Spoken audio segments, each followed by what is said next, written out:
Iya, ini baru aja usai pertandingan Palestina menghadapi Indonesia dalam lanjutan kualifikasi Piala Asia U17. Indonesia menang dengan skor akhir 0-2. Gol Indonesia dicetak oleh gol bunuh diri Ibrahim menit 9 pemain Palestina dan gol Habil Abdillah menit 51 asis dari Capiatur Rizky. Ya, di pertandingan ini kalau kita bicara dari ball possession, Indonesia superior 73% berbanding 27%. Palestina cenderung bermain menunggu, memanfaatkan momentum timing kesalahan dari pemain timnas Indonesia. Sedangkan Indonesia tentunya lebih banyak terlihat bagaimana cara mereka build up. Di pertandingan ini, sebelum kita bahas lebih jauh ya teman-teman, ada salah satu momen kontroversi. Ya, kenapa kontroversi? Mungkin jarang momen tersebut terjadi di Liga Indonesia ataupun di sepak bola Indonesia. Kala pemain Palestina mendapatkan hadiah penalti karena pemain Palestina dijatuhkan oleh pemain timnas Indonesia di area penalti. Dan ya, di momen tersebut, pemain Palestina melakukan tendangan dan tendangannya terkena mistar gawang timnas Indonesia dan arah bola menuju ke gawang timnas Indonesia. Di momen pantulan pertama, wasit katakan bola tersebut belum lewat dari garis mistar ataupun gawang timnas Indonesia. Di situ juga sulit kita katakan sudah lewat atau belum. Pertama, di kualifikasi Piala Asia U17 tidak menggunakan VAR. Yang kedua, dari tayangan ulang pertandingan juga kameranya tidak simetris, angle posisi pengambilannya teman-teman ya. Yang ketiga, asisten wasit tentunya jaraknya lebih baik, pandangannya lebih baik. Ya, walaupun mungkin ada juga yang mengatakan mata wasitnya inilah itulah, itu sekedar opini. Yang keempat, perlu menjadi pengetahuan ya teman-teman. Jikalau masih ada 1%, 2% bola menyentuh garis gawang dari pemain timnas Indonesia, tentunya itu tidak dikatakan gol. Kenapa? Karena dikatakan gol jika bola 100% lewat garis gawang. Gimana menurut kalian? Silahkan komen. Kemudian pantulan kedua teman-teman, yang bola tersebut sudah menuju dalam gawang timnas Indonesia, kemudian keluar, kemudian dilakukan rebound oleh pemain Palestina.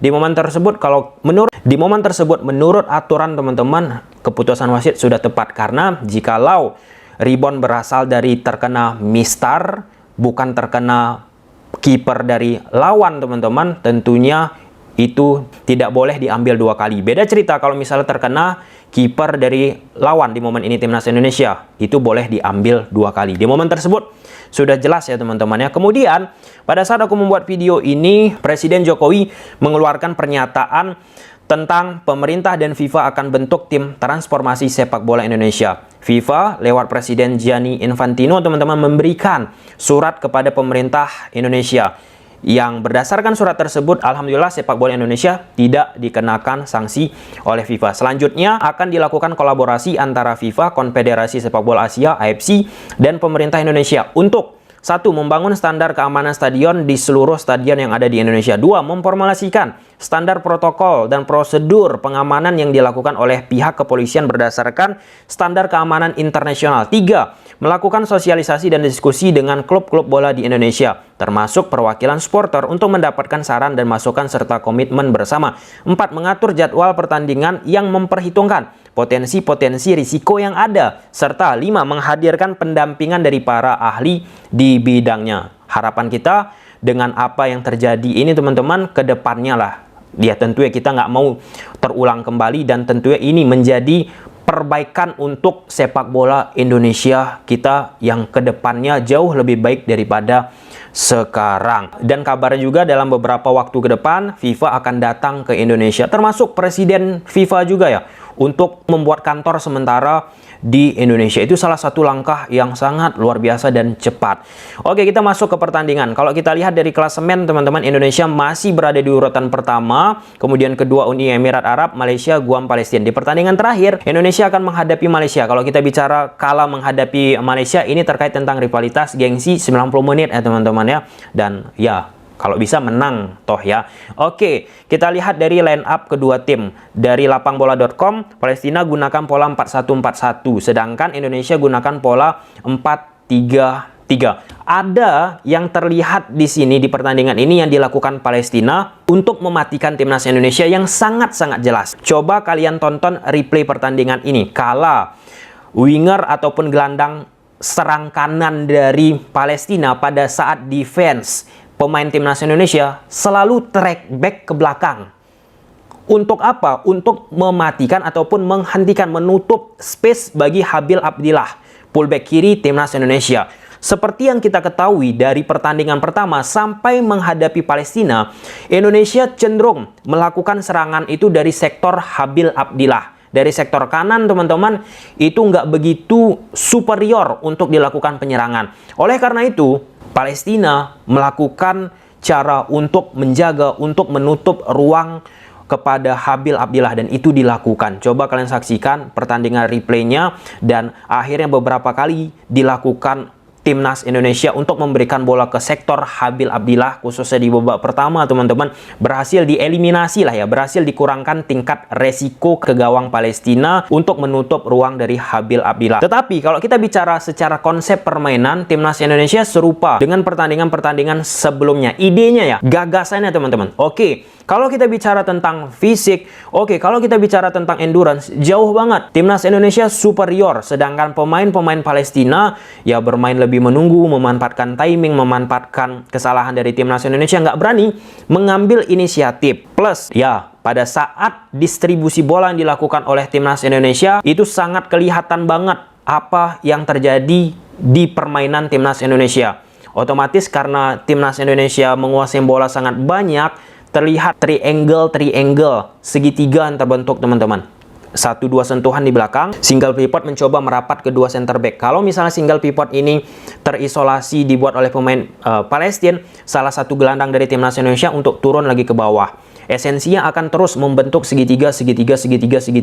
Baik itu di sektor kiri, sektor kanan. Ketika segitiga sudah terbentuk terus-menerus, teman-teman, permainan 1-2 sentuhan akan lebih mudah dilakukan. Nah, inilah dia ya problemnya yang aku sebutkan sebelum-sebelumnya. Bahwa lapangan ini juga suka tidak suka sangat mempengaruhi. Coach Bima Sakti sering terlihat dari gesturnya untuk ya passing pendek yang cepat, yang progresif, teman-teman. Gimana mau melakukan passing cepat 1-2 sentuhan yang baik ya? Aku katakan yang baik kalau misalnya lapangannya pun seperti ini. Ya, kita harapkan ke depannya lapangan seperti ini bisa diperbaiki dan ke depannya pemain-pemain kita bisa bermain di lapangan yang lebih apik untuk bisa memaksimalkan permainan 1-2 sentuhan dari pemain timnas Indonesia. Yang kedua, teman-teman, bermain vertikal. Ini kelihatan kala pemain timnas Indonesia di 1-2 sentuhan sedikit sulit karena rapat padu padat dari pemain-pemain Palestina, dilakukanlah bola vertikal. Vertikalnya pun unik.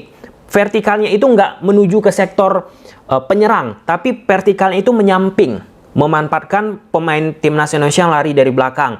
Ya, beberapa momen dilakukan Habil, tetapi Habil pun berhasil diredam karena pemain dari Palestina, gelandang kanannya, teman-teman, track back ke belakang untuk menutup overlap yang dilakukan oleh Habil Abdillah. Beberapa momen berhasil dan beberapa momen juga ada dan terlihat kecolongan pada saat pemain Indonesia menciptakan gol dari Habil Abdillah. Gol pertama pun sebenarnya dari kesalahan pemain timnas Palestina diiringi oleh gerakan ya Arkan Kaka yang sangat bagus, membuat konsentrasi center back dari pemain Palestina pun nggak begitu maksimal. Dan ini salah satu ya, kalau kita bicara dari sisi permainan udah jelas lah ya bagaimana yang diinginkan oleh Coach Bima Sakti.